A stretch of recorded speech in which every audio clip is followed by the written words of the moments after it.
میں سب سے پہلے تو میں منسٹر صاحب کا شکریہ ادا کروں گا کہ وہ اس پہلوانوں کے شہر میں تشریف لائے اور اس شہر کو عزت بخشی. بتانا چاہوں گا کہ یہ شہر پہلوانوں کی وجہ سے اس کی پہچان پہلوانوں کا شہر تھا، لیکن گفٹ یونیورسٹی کے اسٹیبلش ہونے کے بعد اب یہ شہر پڑھے لکھے پہلوانوں کی شہر ہو گیا، بلکہ اب یہ انٹرپرینورز جو پہلوان ہیں وہ بن گئے ہیں.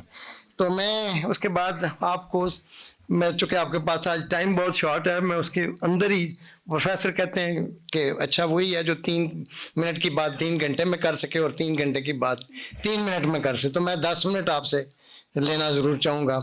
تو اس میں ہم نے گفٹ یونیورسٹی نے 22 سال کے بعد اپنی ویژن سٹیٹمنٹ چینج کر دی. سر یہ آپ دیکھیں کہ 22 سال ہم ایک روایتی ایجوکیشنل سسٹم کے ساتھ چلتے رہے، تو 22 سال کے بعد ہمیں ویژن سٹیٹمنٹ، سوال پیدا ہوتا ہے کہ ہم نے کیوں چینج کر دی. ہم نے دیکھا کہ جو اسٹوڈنٹس ہیں اپنے ماؤں کا زیور بیچ کے ہمیں دیتے ہیں اور جاتے ہیں تو باپ کی گریجوٹی بھی ضائع کر دیتے ہیں. تو اس نقطہ نظر سے ہم نے سوچا کہ یہ کیا، ہم نے اس پر تھوڑی سی ریسرچ کی ہے کہ یہ کیوں ہمیں ویژن سٹیٹمنٹ چینج کرنی پڑی. جو پہلے ایک ویژن لکھا تھا، مجھے تو اس میں انگلش کے پورے لفظ کو کہ معنی بھی نہیں آتے، تو اتنے بڑے فکرے اور ٹیکنالوجی اور پتہ نہیں کیا کیا لکھ دیتے ہیں اس میں. تو ہم نے سوچا کہ دیکھیں 859 کے اندر پہلی دنیا کی یونیورسٹی مراکو کے شہر الکروائن میں یہ بنی اور یہ دارالعلوم، اور اب وہ ڈگریز بھی ایشو کر رہی ہیں. لیکن 1088 میں یورپ کی پہلی یونیورسٹی بنی اٹلی میں، جو ان کا بلوگنا شہر تھا، ان کو یونیورسٹی آف بولونیا کہتے ہیں. لیکن سر 1965 تک آج بھی کہ یہ سب جب یونیورسٹیز نے ایکسپینشنز کرنی تھی تو ان کو، میں لفظ استعمال کرنا ہوں معذرت سے، کہ ان کو غلام چاہیے تھے، ان کو بزنس مینیجرز چاہیے تھے، ان کو ٹیکنیکل انجینئرز لوگ چاہیے تھے، ان کو اکاؤنٹنگ اینڈ فائننس کے مینیجر چاہیے تھے. انہوں نے کبھی بھی انٹرپرینورشپ پہ کام نہیں کیا. 1965 میں یا 67 میں یہ ہارورڈ یونیورسٹی نے کوئی شاید 2 کورس آفر کیے ہوں گے، لیکن گفٹ یونیورسٹی نے اپنے کریکولم کو ریویو کرتے ہوئے پورا 2025 سے ایک نیا کریکولم انٹروڈیوس کروا دیا ہے کہ اب ریگارڈلیس کہ کوئی بندہ اگر سائیکالوجی پڑھنے کے لیے آیا، فیشن ڈیزائن پڑھنے کے لیے آیا یا کمپیوٹر سائنس پڑھنے کے لیے آیا، تو ساتھ ایک ڈگری انٹرپرینورشپ کی، بزنس انوویشن اینڈ انٹرپرینورشپ کے اوپر ساتھ لے کے جائے گا. اس کو ہائر ایجوکیشن کمیشن کی زبان میں تو میجر مائنر کہتے ہیں، لیکن میں بڑا کلیئر ہوں اس پوائنٹ پہ کہ ہم اس کو ایک باقاعدہ انٹرپرینور بنا کر ڈیورنگ دی اسٹڈی پیریڈ بنا کر ہم یہاں سے بھیجے تھے. ایکچولی یہ جاب سیکرز بنواتے تھے. کبھی بھی سر کبھی ایسا ہوا ہے کہ ایک معزز ہسبینڈ اپنی معزز خاتون سے یہ کہے کہ آپ کدو گوشت پکائیں، مجھے ڈاکٹر نے کہا ہے، تو وہ کہیں اس کی ریسیپی کریلے گوشت کی بنا دے تو رات کو تھالی اٹھا کے، کبھی ہوگا کبھی ایسا کہ وہاں سے کدو گوشت نکل آئے؟ جب آپ بناتے ہی جاب سیکرز ہیں تو وہ کیسے انٹرپرینور بن سکتے؟ تو ان ساری ایجوکیشن ہسٹری 2000 کی 1500 سال کی یہ سب جاب سیکر ہی بناتے رہے. تو میں credit goes to the government of Pakistan and the government of Punjab کہ آج آپ نے انٹرپرینورشپ کی بات کی. ہم سر ایماندار تاجر بنانا چاہتے ہیں. اس کی اگزامپل، ہم نے کوئی کام جو شروع کیا ہے کسی بھی اگزامپل کے بغیر نہیں کیا، کسی کی تھیوری کے، کسی کے ایکسپیرینس کے بغیر نہیں کیا. آپ دیکھیں کہ فار ایسٹ کے اندر جب اسلام کیسے پھیلا، آپ اس کی ہسٹری چیک کریں، میرے پاس آن ریکارڈ باتیں ہیں یہ ساری، کہ وہاں ایماندار لوگ آئے، لوگوں کا قول فعل ایک جیسا ہے، ایمانداری کے ساتھ کام کرتے ہیں، پورا تولتے ہیں، وعدہ پورا کرتے ہیں. پتہ کیا یہ کون سے لوگ ہیں؟ یہ پتہ یہ چلا کہ یہ لوگ مسلمان ہیں. پھر اسلام پھیلا. آپ انڈونیشیا میں دیکھیں، ملیشیا میں دیکھیں، پھر اسلام پھیلا. تو وہ ایماندار تاجر تھے جس کی بنیاد پر یہ اسلام اس فار ایسٹ میں پھیلا. تو ہم یہاں ایماندار تاجر پیدا کرنا چاہتے ہیں. جو ایویلیوشن سسٹم ہے ہمارے انٹرپرینورشپ کا، اس کے اندر ہیوی ویٹیج ہے ویلیوز کی، کہ جو کاغذ کے اوپر لکھا ہوا ہے 390 گرام اندر لکھا ہے تو باہر 385 لکھیں تاکہ 5 گرام خشک ہو جائے. تو یہ پروڈکٹ ہم آپ کو دکھا نہیں سکتے، ٹائم بڑا شارٹ ہے. 2 کام کے ساتھ ہمارا مقابلہ نہیں ہو سکتا. ایک میڈم چیف منسٹر کی سپیڈ کے ساتھ، وہ صبح اٹھتے ہیں، ٹی وی دیکھتے ہیں، ایک نیا پروجیکٹ، اور پھر لائن میں لگے ہوتے ہیں. ہم سمجھتے کوئی مشین ہے جہاں سے وہ چھولے اور چنے بنتے ہیں. تو صبح یہ اسپیڈ کے ساتھ ہم نہیں پورا کر سکتے. اور دوسرا جناب چیف منسٹر آپ آنریبل ہمارے چیف گیسٹ ہیں, تو دوسری ڈیڈیکیشن کے وہ ان کے ساتھ ہمارا مقابلہ اس لیے نہیں ہو سکتا کہ اب وہ دیکھیں نا, سیلاب کے دنوں میں گھر ہی نہیں جاتے, اب وہ مطلب وہیں سو جاتے ہیں. تو یہ آپ کی ڈیڈیکیشن کے ساتھ ہمارا شاید مقابلہ نہیں ہو سکتا. لیکن sir, university has decided to be a integral part of the global economy.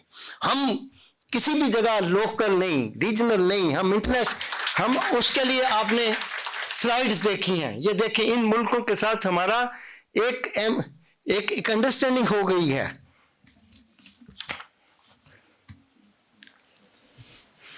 سر یہ دیکھیں, یہ آن گراؤنڈ ہوا ہے with in the last 9 months, کہ کبھی ایسا ہوا ہے, ہمیشہ G2G ہوتا ہے اکانومی کی بات, گورنمنٹ ٹو گورنمنٹ ہوتی ہے. It has happened first time in the history of the academia کہ یہاں سفیر آئے ہیں, یہاں ایمبیسڈرز آئے ہیں, اور انہوں نے گفٹ یونیورسٹی کے ساتھ اکانومی کی بات کی ہے کہ دونوں نیشنز کی بات ہوگی, ون ون گیم ہوگی.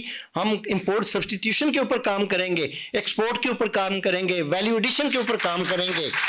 جناب والا, ہم نے پروڈکٹ ڈیولپمنٹ کے اوپر کام کا ذمہ لے لیا. ہمارے پاس اس وقت تقریباً 750 اسٹوڈنٹس ہیں جن کی 100 پرپوزلز ان ملکوں کی اکانومی کو اسٹڈی کرتے ہوئے ہمارے ڈیٹا سینٹر نے ان کی پرپوزل پاس کی ہیں, باقی ساری ریجیکٹ کر دی ہیں. ہم نے کہا کہ جس پرپوزل کے اندر سوشل اکانومی کی بات نہیں ہوگی, سوشل اکنامک ڈیولپمنٹ کی بات نہیں ہوگی, اور گلوبل دنیا کے اندر ہمارا رول ایک پازیٹیو نہیں ہوگا, ہم کوئی پرپوزل یہ تھیوریٹیکل لینے کے لیے ضرورت نہیں ہے. تھیسس اس یونیورسٹیز میں, چاہے وہ پبلک یونیورسٹیز ہوں یا چاہے پرائیویٹ یونیورسٹیز ہوں, تھیسس آتا ہے, ٹھپا لگ کے وہ زینت بن جاتا ہے لائبریری کی. واٹ از دس ہے, مطلب نان سینس ہے یہ سارا, ہم ردی ضائع کر رہے ہیں. ریسرچ پیپرز ہے, ہم ریسرچ پیپر ہیں, وہ کیا ہے, وہ ہمارے کام کی بات اگر ہم کر دیتے ہیں تو وہ امریکہ لے جاتا ہے, وہ چائنا لے جاتا ہے, وہ دنیا. بھائی آپ اپلائیڈ ریسرچ کریں, آن گراؤنڈ چھوٹا چھوٹا کریں کام. 120 ملین سے کم زیادہ لوگ بلو دی پاورٹی لائن رہ رہے ہیں, تو ہمیں پہلے ان کے لیے ڈاکٹر سارسوتی, ہینس برگ آؤٹ, یہ سارے لوگ تو یہ کہتے ہیں کہ جیسے میں انور ڈار نے کام شروع کیا تھا 60 سال پہلے, تو کچھ بھی پیسے نہیں تھے اپنے پاس, تو اس just because of Allah, but محنت ضرور ہے. تو جناب والا, جہاں ہم نے CSE جو آپ فرما رہے تھے کہ وینچر کیپٹلسٹ کی بات کر رہے تھے, ہم نے اس کو دوسری شکل میں دیا ہے.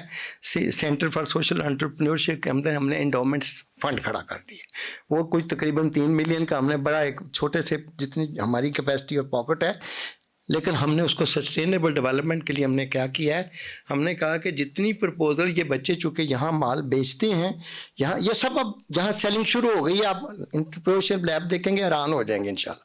تو وہاں کوئی مطلب 24/7/365 وہ اوپن رہے گی, اس کا ویژن ہے. تو یہ بچے جو یہاں کما رہے ہیں, یہ ہم نے پروٹوٹائپنگ کر لی ہے, بچے جو کما رہے ہیں, نقصان گفٹ یونیورسٹی کا, پرافٹ بچوں کا, لیکن 3% ہم انڈومنٹ فنڈ میں جائے گا, جس میں بچے خود اس کے ممبر ہوں گے, اس کمیٹی کے, اور وہ جو بچے اس پروپوزل کے اندر انویسٹمنٹ کی ضرورت ہوگی تو وہ انویسٹمنٹ کریں گے.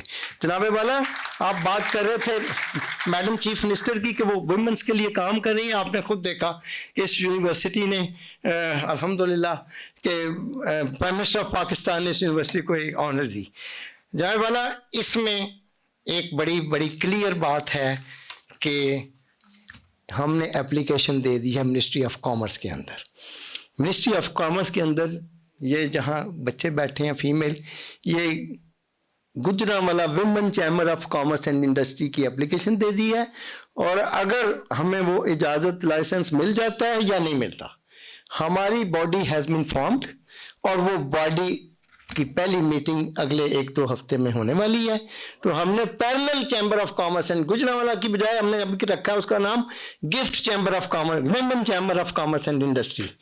تو وہ پریکٹیکلی کام شروع کر دے گا, ہم کنیکٹ کر دیں گے کمیونٹی کو جو گجرانوالہ کی خواتین ہیں ان کو ہم اپنے سینٹر فار سوشل انٹرپرینور کے ساتھ کنیکٹ کر دیں گے. ان کی پروپوزل اور ان کو ہم نے اسپیس ایلوکیٹ کر دی ہے کہ کمیونٹی کے جو بزنس ویمن ہیں وہ بھی یہاں آ کے اپنا کام کریں, اور فری ہے سب کچھ. تو بہت شکریہ آپ نے آج ٹائم دیا ہمیں, اس کے باوجود کہ میڈم کے ساتھ آپ کا بڑا بیزی اسکیجول ہو گیا. تو ہم چاہتے ہیں کہ آپ تشریف لائیں, میڈم تشریف لائیں, یا it's all up to you.